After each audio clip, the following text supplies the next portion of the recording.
From the world of politics to the world of business, this is Balance of Power.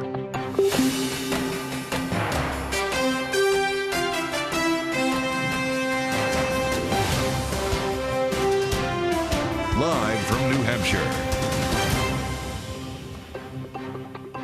From Bloomberg's New Hampshire studio to our TV and radio audiences worldwide, welcome to Balance of Power. Alongside Joe Matthew, I'm Kaylee Lyons. Polls begin closing in the Granite State in just about 2 hours. Record turnout being predicted by officials here as the race is now down to former President Trump and former South Carolina Governor Nikki Haley. Trump has been expanding his lead on Nikki Haley here, up now 22 points in the Daily Boston Globe Suffolk University poll. Despite that, Haley is keeping her optimism. We were excited to get the endorsement of the conservative union leader. It's amazing to get the first 6 votes in the country in Dixon Notch. We're very grateful for that. And so we wait here live from Manchester, New Hampshire. Kaylee, big questions about turnout, yes, with some very aggressive forecasts being made, and big questions as well about whether this Republican primary race is going to go further than New Hampshire. Yes, there are 2 candidates left in the game, at least on the Republican side for now. The question is, will there still be 2 candidates come tomorrow morning? That's right. A lot of that may depend actually on turnout, because Nikki Haley would need a big show here of undeclared independent voters that could break for her if she actually hopes to catch Donald Trump in the Granite State. Of course, you spoke with the Secretary of State here, David Scanlon, who said 322,000 is how many voters he thought would show up to the polls today. Yeah, which just doesn't ring true to a lot of people in what have been a pretty sleepy primary, to be perfectly honest, without the fanfare that we're used to. The question is, will voters be at the polls? They're voting right now, Kaylee. 7 p.m., the first round of closings. 8 p.m., we'll actually have the opportunity to start counting votes here. And we spent some time earlier today talking with a former presidential contender on behalf of Donald Trump. That's Vivek Ramaswamy speaking with us here, now a surrogate for the Trump campaign in New Hampshire. The Iowa voter base was crystal clear, and it's why I made the decision that I did. I wasn't expecting to drop out that night, but I think the most important decisions I actually make with gut instinct rather than micro-analyzing the data. The voice of the people was clear in that case. And that they want an America First candidate. I think there were 2 America First candidates in this race. That's Donald Trump and myself. I got about 8% of the vote there. I was about to get 8% in New Hampshire. And I felt it was important to send that vote Donald Trump's direction to deliver a decisive margin of victory here, because I think it is time for this GOP primary to end. I do think when we think about who's the right leader to, as I believe needs to be done, shut down the administrative state, revive our economy, actually seal our border, actually revive even our national identity in this country, I think that is Donald Trump. The people spoke loud and clear. It's time for this primary to end, and I think for all intents and purposes, that's going to happen by the end of this night, whether or not the other candidate acknowledges it. You said in the first debate that Donald Trump was the best president of your lifetime. I specifically said of the 21st century, although I think that there's even a good more case to be made. It's for my lifetime. Absolutely. So, of course, you would endorse him. Why would you run against him? Well, look, the case I made in the entire campaign is that we do need to reach the next generation. And I was able to reach the next generation in a way that nobody in our party's history really has. We had 40% of our donors to my campaign were first-time ever donors to the GOP, galvanizing young people that I think the GOP has wrongly, if I may say so, written off. It's not that young people on college campuses or elsewhere are necessarily against what the GOP stands for. It's that they are hungry for a party that stands for something. What does it mean to be a Republican? It's not just being against the Biden Democrat agenda. It's about standing for the ideals of the American Revolution. Meritocracy, free speech, open debate, self-governance. The idea that we, the people, create a government that's accountable to us, not the other way around. These are basic foundational ideals that I think even many libertarians, important in a state like New Hampshire, many independents, including young people, I think did gravitate to over the course of my campaign, and I think will gravitate to in the course of Donald Trump's campaign for the general election. They're still going to have an 80-year-old to vote for, though. Well, I don't think it's just about what the actual age of the person is. Even in this primary, Nikki Haley is younger in age than Donald Trump, but represents an older, outdated vision of the Republican Party, fighting foreign wars that don't advance the American interest, a surveillance state here at home that would make Dick Cheney proud. That's an old, outdated vision of the Republican Party. So it's less about specifically the age of the candidate, but more the age of the ideas and the vision. And one thing that I have been encouraged about, I've spent some time with Donald Trump this week, including in multiple stops on the campaign trail and the events that have been held at night. I've been really encouraged, like in a deep and personal way, by hearing him talk more about the importance of free speech in America, how that's actually vital. It is. It's in the First Amendment for a reason. But at a moment where the Democrats and Joe Biden have abandoned the free speech agenda in the United States, this is a wide open opportunity for the Republican Party to seize this as our identity. I did that over the course of my race, and I'm really heartened by seeing Donald Trump. Increasingly, you're seeing him mention that more in the campaign trail, coming out against central bank digital currency, something that I think that many libertarians here in New Hampshire also care about. I think this expands the scope of our movement. I think it's going to be major in delivering success this November. I do want to get back to the CBDC point, but just on the idea, you've had a lot of conversations with Donald Trump over the course of this week. I'm wondering how many of them included what role you could have in a future administration. What job would you want? To tell you the truth, none of our conversations included that, because what I've said... Okay, so what job would you want, even if you haven't talked about it yet? Well, I'll tell you this isn't about me. I mean, really, my whole purpose was actually asking myself a year and a half ago, how was I going to make maximal difference for this country? Having lived the American dream. I'm not a politician. I'm an entrepreneur. I've founded multi-billion-dollar companies. My wife is a surgeon who has similarly lived the American dream. The question for us was, how would we make a maximal impact on this country? And the decision we made was for me to be the next president. Now, that choice belongs to the people and not to us. And so the people have made clear that that's going to be Donald Trump. But one of the things I wanted to accomplish most in my presidency, if I were elected, was to shut down that fourth branch of government, shut down those agencies, really lay off 75% of the federal bureaucrat headcount, and actually restore 3 branches of government rather than 4. I think Donald Trump is the best candidate who's actually going to be able to achieve that amongst the field here, and I will help him achieve that in whatever way is best for the country. Our conversation with former Republican presidential contender Vivek Ramaswamy with us here earlier today in New Hampshire as we bring in our Bloomberg Reporters Roundtable. With us now in Manchester is Bloomberg's Mario Parker and Wendy Benjaminson. Great to have you both here. Happy primary day. We've got a lot to learn still tonight. Wendy, your thoughts on the closing pitch here for the Trump campaign from Vivek Ramaswamy?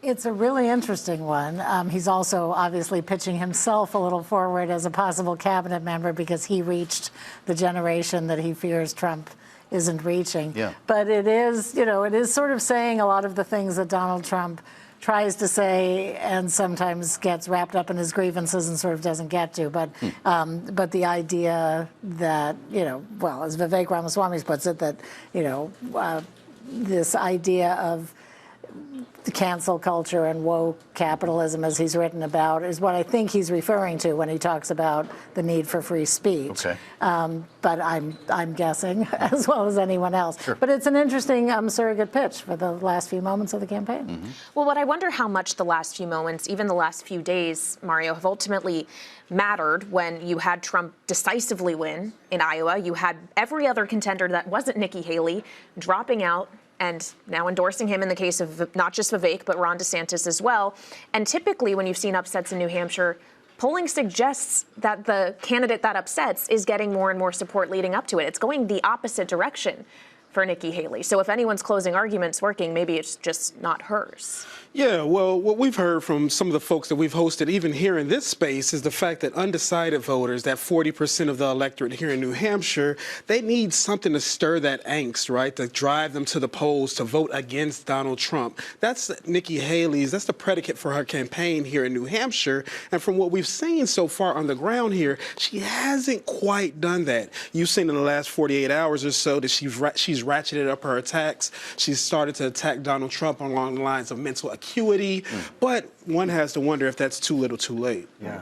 We've been trying to paint the picture for everyone of what's really going on here in Manchester, the different kind of feel that there is in the air this time. It's been very quiet. You might say a low-energy primary without the normal fanfare, but happening here, and we're set up in a hotel on Elm Street that's kind of the central location for media activity. And right around lunchtime today, every surrogate for Donald Trump showed up at the same time in this hotel. It was amazing. And conducted a flurry of interviews. That includes Senator Tim Scott, his own son, Eric Trump, others, including Vivek Ramaswamy, who we spoke with earlier. Where are all of Nikki Haley's surrogates?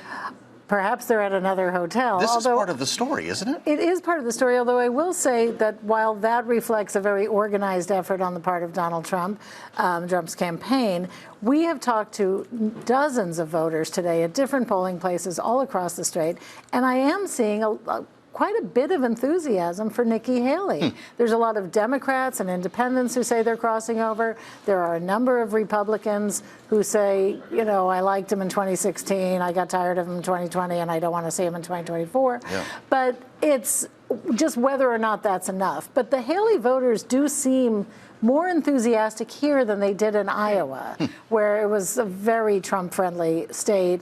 And Nikki Haley's been working the voters here very, very hard. And I think those who show up to vote for her, whether it's to stop Trump or to put her in the nomination, are excited about it. Well, one of the things Nikki Haley has been pitching herself on is her foreign policy experience, given that she was the former ambassador to the United Nations, and given all that's happening in the world. I mean, Mario, a headline just crossing the Bloomberg terminal, the U.S. and allies conducted now an 8th strike on Houthi targets in Yemen, designed to degrade, according to our reporting, Houthi capabilities. The thing is, all of that might be true. There might be a hot conflict in the Middle East, hot conflict in Europe with Ukraine and Russia. But is foreign policy what matters to voters in New Hampshire, to voters anywhere, frankly, in the country right now? Foreign policy does matter, right? Because Nikki Haley, her assent, really, there's a correlation between her assent and some of the global conflicts that continue to deepen, right, last fall.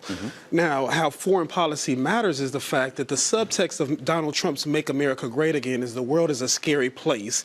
These are all the things that are happening out here, and I'm the one that can solve it. And so that's what you're seeing from some of these voters, that when you speak to them, they have this sepia view of Donald Trump, this nostalgia, where they feel as though we weren't ensnared in so many foreign conflicts.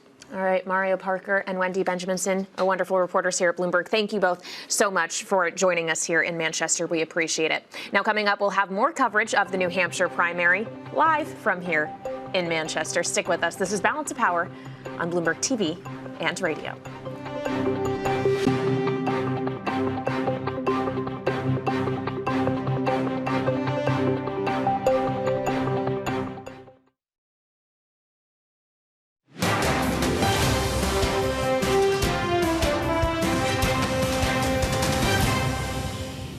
I anticipate that this will be a healthy 50% plus win tonight. And then from there, you know, obviously eyes are already on South Carolina and then Nevada ahead, and that's all Trump country. So I'm expecting 50 plus. And from there, it's all about unifying the party and moving ahead towards the general election.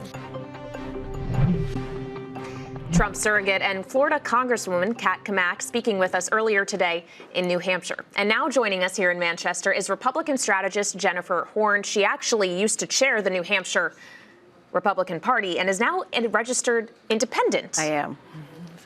And probably the former president, who she just said could get 50% plus of votes here, has a little something to do with that. Jennifer, I don't want to put words in your mouth, but do you agree with her that despite how you may feel about him, despite how maybe half of Republican or independent voters feel about him, he could pull that off here in New Hampshire this evening? Well, I wish we had a full half of Republicans who felt that way about him. We wouldn't be where we are now. But I think that expecting an outcome that's in excess of 50% for Donald Trump is really reasonable. It's probably right where we're going to land. Turnout is going to be enormous today. There are some of the Republican strongholds in our state whose turnout has already exceeded what was expected for the entire day. And an argument can be made for either candidate on who that benefits, but I think in the end, that's really benefits Donald Trump.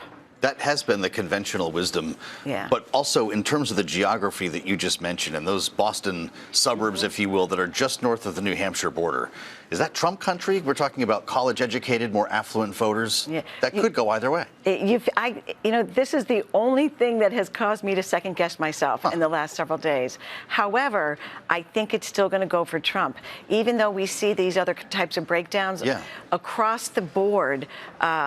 The party's with Trump. Like, it's something that's just hard to wrap your head around, but the party is with Trump.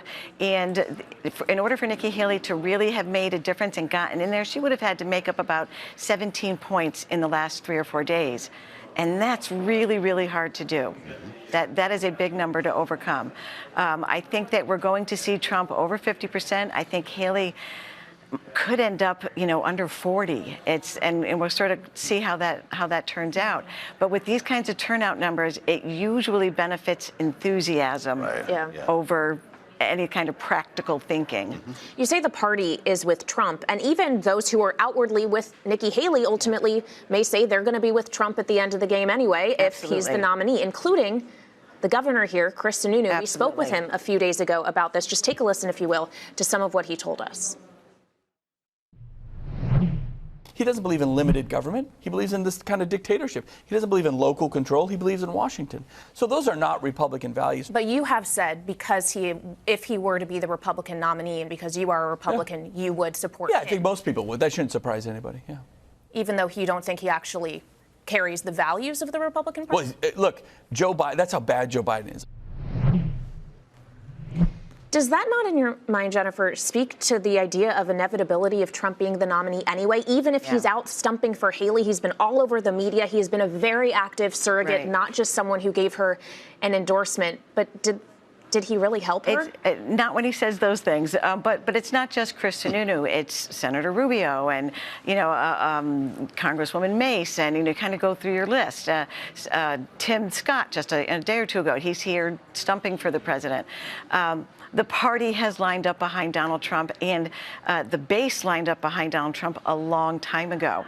But if you listen to what Governor Sununu, and Chris Anunu is a skilled politician, he's an accomplished politician, but when he says Donald Trump isn't a Republican, he wants a dictatorship. But yeah, I'll vote for him if he's the party nominee. Of course, I'm a Republican. I am a big believer that that's the problem. And it's not just Chris. Like I said, it goes right up and down the party when it comes to elected leaders and the base. But when we sit here and say, no, he's a dictator, but I'll vote for him anyway, it's really hard to convince Republican voters that they shouldn't vote for him as well. Yeah. So let's just get a gut check here, because you just played out potential numbers that would coincide with the polling that we've seen. Donald Trump hit 60 today in the Suffolk poll for the first time. Yes. I know people are still voting, but you can't overcome 60%. You can't overcome 60%. And if Donald Trump wins tonight by a sizable margin, the primary is over and we are in the general election. The primary is over. So the general election starts tomorrow morning in that world. I would say the general election starts tonight. It's in that world. And when you talk about 60%, his goal essentially by the summer is to get to 70, 75%. If he's already at 60% tonight, then it's hard to see what happens other than that. Just quickly, Nikki Haley is saying, I'm staying in this for the long haul. It's South Carolina Super Tuesday. That's the messaging from her campaign, pointing out specifically a lot of Super Tuesday states are open or semi-open primaries. We have 30 seconds. If she can't do it in New Hampshire, could she do it in any one of those other states? No, I don't think so. The rules for so many of the Super Tuesday states have changed this year in this cycle. Winner takes all. I don't know where there's a chance for her to really pick up any significant delegates, but there is an advantage for her to staying in, a small one. If anything happens to Trump, she's the last person standing and she's still there. Sobering thoughts, but also very helpful to remember when we start reading numbers later on. Great insights from Jennifer Horn. Thank you for being with us, Jennifer. Coming up, the Titans of Wall Street weigh in on the 2024 election. Our Wall Street Vote segment ahead. This week, we'll hear from Blair Efron of Centerview Partners. This is Balance of Power on Bloomberg TV and radio.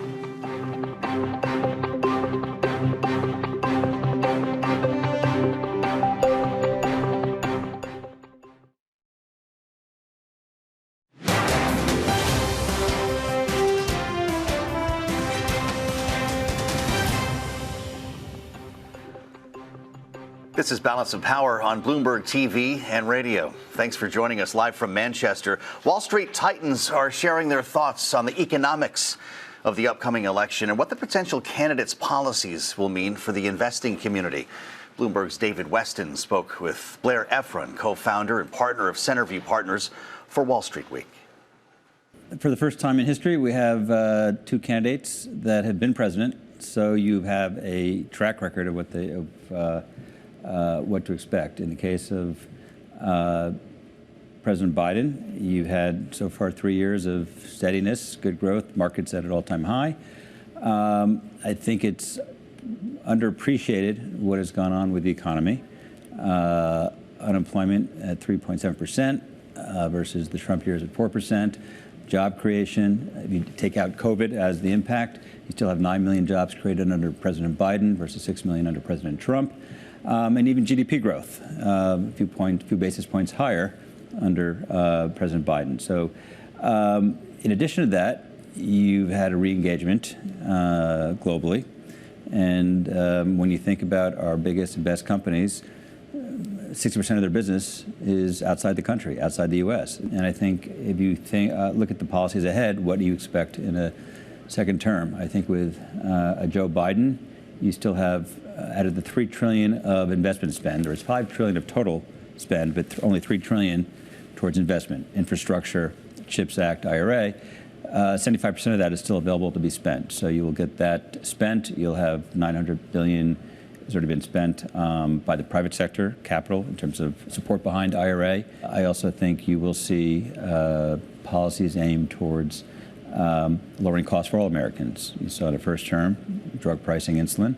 In the second term, expect more around child care, long-term care benefits, more around drug pricing, and continued engagement globally. So then the question is, with the Trump presidency, what do we know so far? Well, what about that? Because if you look back, I think a lot of Wall Street says it was not a bad time under President Trump. In fact, we actually had good growth. We had good job creation, less regulation, less taxation. A lot of companies did pretty well, didn't they? The companies did well, and they continue to do well. And I think that people need to appreciate that our private sector is as innovative and vibrant as ever. That was Blair Efron, co-founder and partner of Centerview Partners. And for more Wall Street votes, you can catch Wall Street Week every Friday at 6 p.m. Eastern Time. But, Joe, when we think about how Wall Street may be thinking about what we're going to witness tonight here in New Hampshire, I would point everyone to the research in my inbox from Terry Haynes, our friend here at Bloomberg of Pangea Policy, who points out that before and immediately after the 2016 election, the vast majority of analysts were completely wrong about what a Trump presidency would actually do to the stock market. So he says if you're trying to game out what Trump means for markets 9 months out, it's a fool's game. Pretty interesting. When we talk about the economy as well in this particular primary cycle, we found out in Iowa that it was not the economy, stupid. It was immigration that was the number one issue for voters. And here today, Frank Luntz told us that that was no different in New Hampshire. We might be closer to Canada than the southern border. But I'm wondering how those will play out for or against each other here in voting tonight. Yeah, I guess border security, maybe both north and south, for sure, is an issue. We're going to find out in due time. We'll continue with our coverage here of the New Hampshire primary live from Manchester, so stick with us. This is Balance of Power on Bloomberg Television and Radio.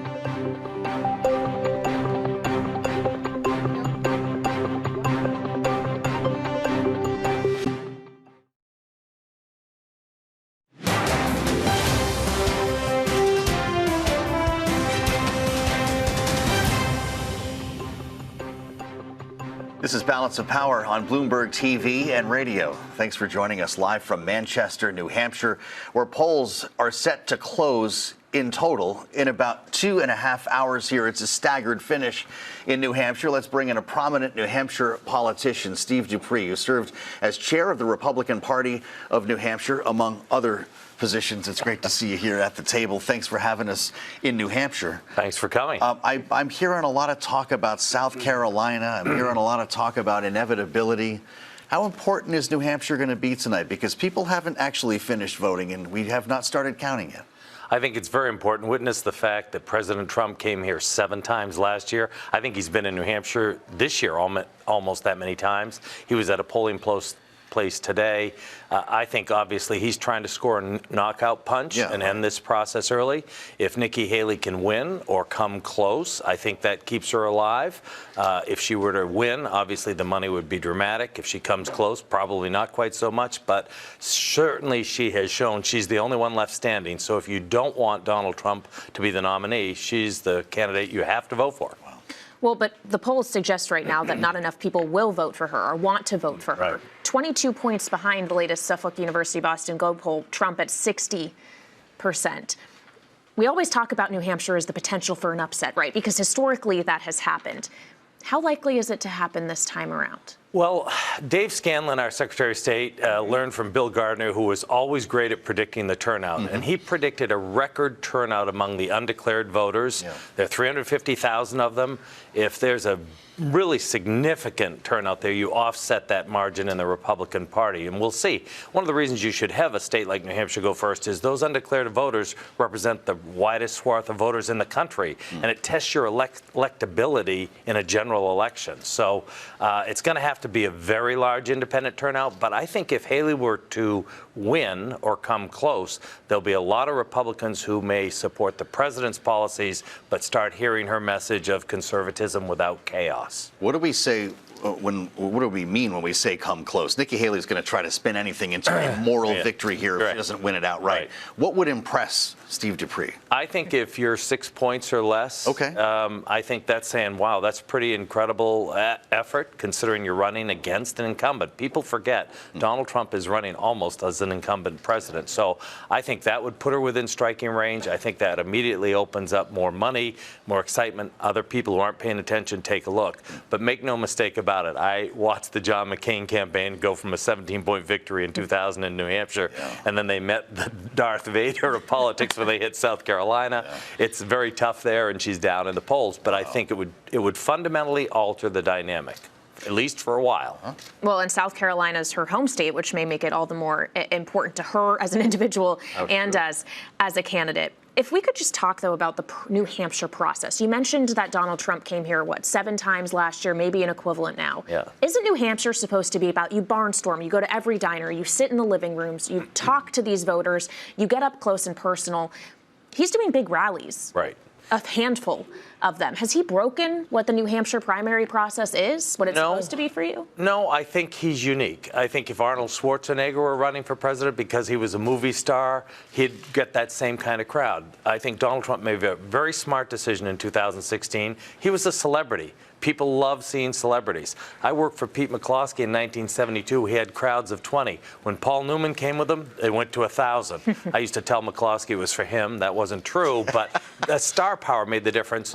Donald Trump was smart to leverage it. I think he's a unique candidate. I think Nikki Haley's done it the right way. There is some nationalization of this, though, because of social media, but I think the way you earn it, if you're Nikki Haley, you have to do it the way she's done it. 5-7 stops yesterday at restaurants, making the pitch. Yeah.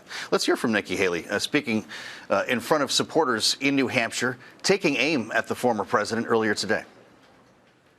We should want to win the majority of Americans. But the only way we're going to do that is if we elect a new generational conservative leader. I voted for Donald Trump twice.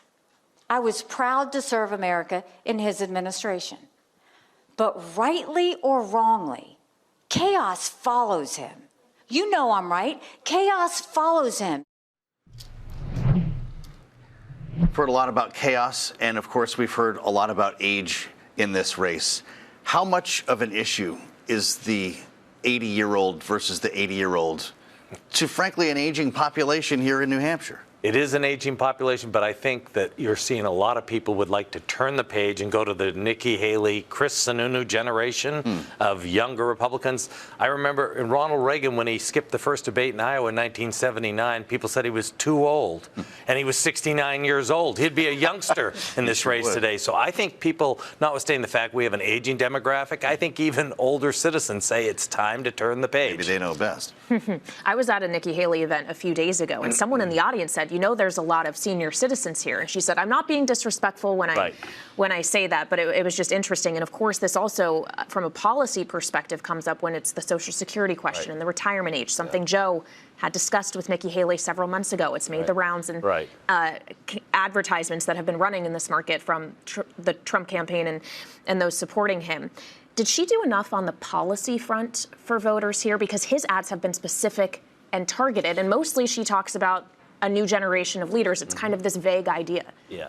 I think, everybody runs a perfect campaign the morning after the election's over. I think she would have been smarter, in my opinion, to put more beef on those policy points early on. And frankly, I think she should have been on the offense against President Trump tactically early on. Now the battle's joined, it's a little easier, but it's a fine line because Nikki Haley wants some people who voted for Donald Trump in the past to come her way. As Chris Christie found out, you don't get very far when you spend your whole time insulting the people indirectly who voted for Donald Trump. Yeah. So she had to walk a fine line. Right. I think perhaps a little too cautious. Of course, I'm a McCain acolyte, so I think you should have the press around you all the time, which is considered anathema. You're going to make mistakes, and in the day of social media, you're going to make them. As she showed, though, with the slavery question, if you recover quickly enough, you get a pass. So I would have, thrown the long ball a little bit more, but that's probably why nobody wants me advising their campaigns anymore. I remember when the media was considered John McCain's base at one point. There was a certain amount of truth to that, by the way. Sure enough. Yeah. President Trump took a question from a reporter about Nikki Haley earlier today in New Hampshire. Let's listen. Mr. President, Haley says that she's staying in through Super Tuesday. I don't care. Is she a threat to you? No, and I don't care if she stays in. Let her do whatever she wants. It doesn't matter. I don't care. Tell her to do whatever she wants. It doesn't matter, he said. Will he be feeling differently by the end of the night? Depends on the results. Like I say, he has a chance to have a knockout punch here today. If it's close or she wins, she continues the fight on. It's a daunting road. The other thing that happens in both parties, like it's done with President Biden, the rules change. The Republican National Committee is Donald Trump's committee. He is the incumbent. So the rules have changed. There are more primaries on Super Tuesday. I remember when Super Tuesday used to be 5 or 6 states. Now it's 12. More of the states are winner take all. And hats off. I mean, just politically, Donald Trump and his team have put together one of the most organized, well-run primary campaigns I've seen in 30 or 40 years. They're very disciplined. They know what they're doing, and they've done a very good job executing on their game plan and keeping him to the script. Final question for you. You live here in New Hampshire, where Chris Anunu is governor. He's been elected and re-elected multiple times. He has given Haley his full-throated backing, not just endorsed her. He spoke with Joe and I earlier this week. He has made the rounds on media. He has done this in a way that you could maybe say Kim Reynolds, the governor of Iowa, didn't necessarily do for Ron DeSantis, even though she did endorse him. DeSantis didn't win. He's now out of the race. What happens for Chris Anunu and his legacy as a politician in New Hampshire if Haley does not win or come close tonight? I don't think it hurts him. In fact, I think it helps him. Here's why. There are so many of these politicians you've seen now jumping on the endorsement bandwagon. The average American goes, that's not political courage, that's cowardice. Chris Sununu, when he supports you, like when I ran for re-election as a committee man and wasn't going to win, he puts everything into it. I think people respect that. They go, you win or you lose, you actually do what you say you're going to do and you commit to it. So I think he comes out of this with even greater stature. He's already said that if Donald Trump's the nominee, he's going to vote for him. He's the kind of Republican we need more of instead of these fair weather friends that seem to populate all of Congress, by the way, in both parties. Well, we do appreciate your insights and giving us a sneak inside the psyche at the Snowshoe Club.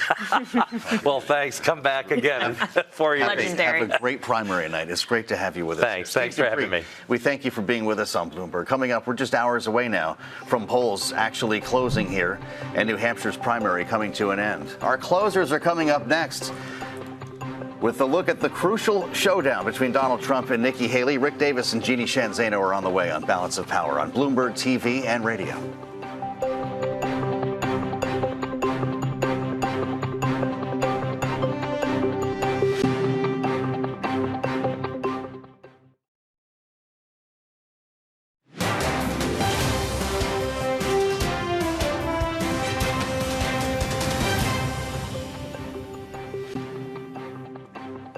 This is Balance of Power on Bloomberg TV and radio. Former President Trump was asked by a reporter earlier how voters who voted for him in 2020 that don't want to vote for him again will ultimately decide.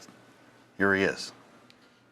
Oh, they'll all vote for me. How do you bring them back into the tent? They're going to all vote for me again. They're going to all vote for me again, everybody. And I'm not sure we need too many. We're about to find out together. Joining us, our political panel, Rick Davis, partner at Stone Court Capital, and Jeannie Shanzano, political science professor at Iona University. Great to see you both. Primary day. We've had a couple hours go by since we last had a chance to pick your brain. Turnout, certainly talking to Steve Duprey, seems to be the story of the hour here. Rick, that's what you want to know most about as we head for these polls to close. Yeah, that's the only thing left to happen today is people show up and vote. And if it's a heavy turnout, makes it a contest potentially. If it's a low turnout, then maybe a strong organization and a long track record like Donald Trump has winning here in 16 pays a dividend. Right now, anecdotally, I'm hearing strong turnout, but that is the mother's milk of politics. Anecdotals. Okay, and disappointment. And disappointment sometimes. Potentially. Well, we're going to have to wait a while, Jeannie, to see the final figures. And just like we had to wait until the next day to understand that Iowa turnout was actually really low. The weather was a factor there, though, but enthusiasm needs to play in, too, even if the weather is better here. So how are you thinking about it as we wait for these actual figures to come? Yeah, I mean, we're starting to feel, and I hope that this is true, like there is a real race here. I mean, we're hearing, like Rick said, that turnout is higher, at least than I expected. And, the Secretary of State was saying this big, what I thought was a big number of 322. AFP was saying 340. And with the enthusiasm, I thought, can they get there? But some people are saying that maybe they'll get there. And of course, it's going to depend on who's turning out. If there is a large number of independents, that should work to Nikki Haley's advantage. And we were just looking at some of the reported exit polls, at least at this point, and it looks a little bit closer, 51 to 46 for Trump versus Haley. Again, it's an exit poll. We have to, tread lightly on that. But that's a lot closer than what we've been hearing from the pre-primary day polls. Before we got to any exit polling, we were talking about polling from Suffolk University that saw Donald Trump hit 60% here. Nikki Haley at 38. That's the widest spread we've seen in some time in that survey, Rick. Steve Duprey says a 6-point spread could save face for Nikki Haley. You get within 6, you've got a story to tell, and you can move on and maybe increase the donations. Is that how you see it? Yeah, clearly the Suffolk poll had movement up for Trump. In fact, most of them that we've seen have followed that. And so, he's got momentum coming in here. Not many people have focused on the fact that Nikki's vote has been going up also on those same polls. That's true. So just not at the trajectory level that he has. So, if she is able to score what is a even tangential victory, right? A victory that is beyond expectations. The expectations game, especially to donors, are everything. If she exceeds those, I think money will continue to flow. She's had an incredibly successful quarter. She has big fundraisers scheduled in places like New York and Texas right after New Hampshire. And if she's able to keep that momentum going with money, then she can plow that into South Carolina like she's done with a $4 million buy already. The strength of her fundraising has allowed that. But also to start looking at these open primary states in Super Tuesday that come shortly thereafter and start playing there. Well, her campaign says since Ron DeSantis dropped out on Sunday, was that Sunday, Yes. Saturday? All time bleeds together. 2 days. I have ago. no idea what day it is. I just know that today is primary day. But $1.5 million, Rick, since Ron DeSantis dropped out of the race. Maybe all of the money just funnels toward whatever alternative, no matter who it is. But her campaign also pointed to Super Tuesday, as you mentioned, with all of those open primaries. When we brought it up with Frank Luntz in the earlier edition of Balance of Power, he said if she can't do it in New Hampshire, she's not going to be able to do it anywhere else realistically. Do you not think that's true? Look, I mean, Frank Luntz has never had to nominate anybody, right? He just tells us how to do it. The bottom line is it's a delegate game, right? Now, let's talk delegates. If this is a close race tonight, even if she loses, she'll get almost half the delegates in New Hampshire, right? Right. And at the time of the convention, that's all that matters. No one's going to say, oh, it was a 7-point race or an 8-point race. They're going to say she's got, half the delegates in New Hampshire. And if she can continue to pick that up, whether it's in South Carolina or somewhere else, and find other places strategically to win and stay competitive, the question is, does Donald Trump make a mistake? Does he err in his campaign? Really, for the first time. We've seen already some of the cognitive problems he's had on the stump. Does that mean he pulls back and doesn't do so many events? He's going to be sitting in courtrooms for the next couple of weeks. Does that take away from his campaign? So it's option value. As long as she's picking up delegates, she can progress with the campaign. We've seen that movie before a couple times, actually. Ted Cruz most recently. Is that the idea here, that you just kind of survive, but right before the gas tank runs empty, you get to the convention, and you may either have a contested convention or be available, I think you're saying, Rick, if the front runner somehow becomes incapacitated, whether it's legally or otherwise?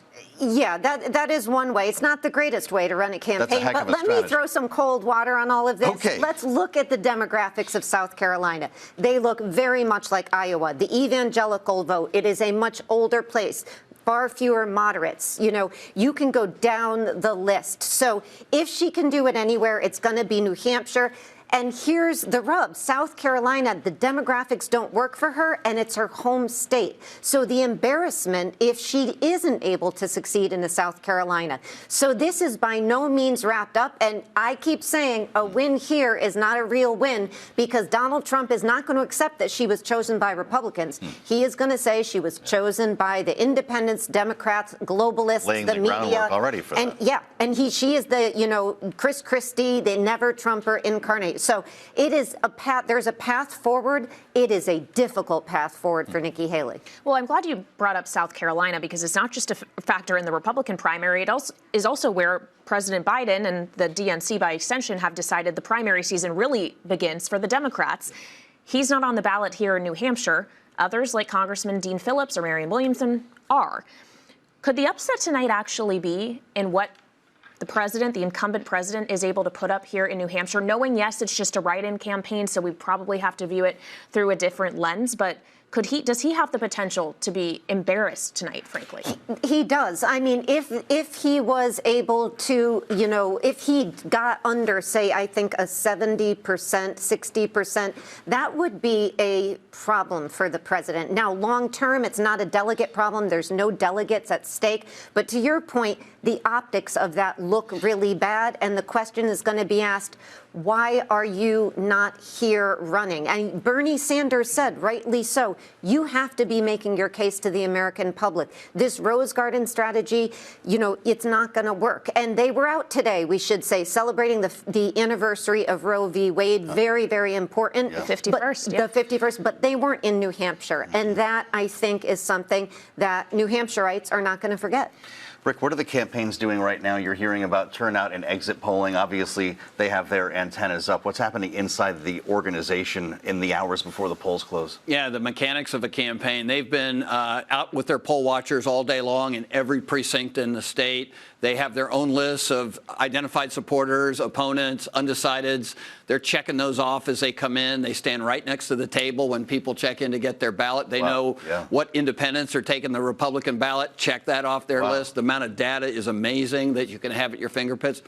Points. They're filing all those hourly into the headquarters, and then the headquarters is dispatching telephones and door knockers to the houses of people who hadn't shown up yet and saying, okay, this is your second call today. Get out and vote. This is your fifth call today. Get out and vote. And so there's a real interaction that's done both on the ground, through the telephone, through social media, with campaigns to cajole and to support people turning out to vote. So the mechanics of it are there, and it's happening underneath the radar today, and it's a massive ground game on both sides. Well, there's only an hour or two, depending on your polling location, to get out there and vote. Indeed. We are almost in the home stretch. Rick and Jeannie are going to be with us as we get closer and closer. Our political panel will join us next with final thoughts. This is Balance of Power on Bloomberg Television and Radio.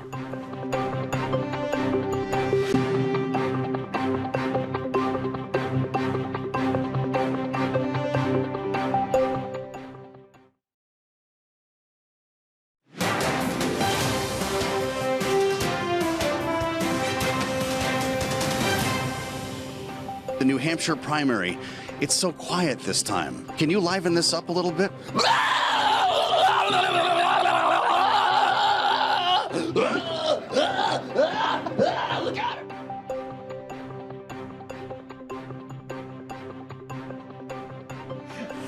her. That's got to be clear.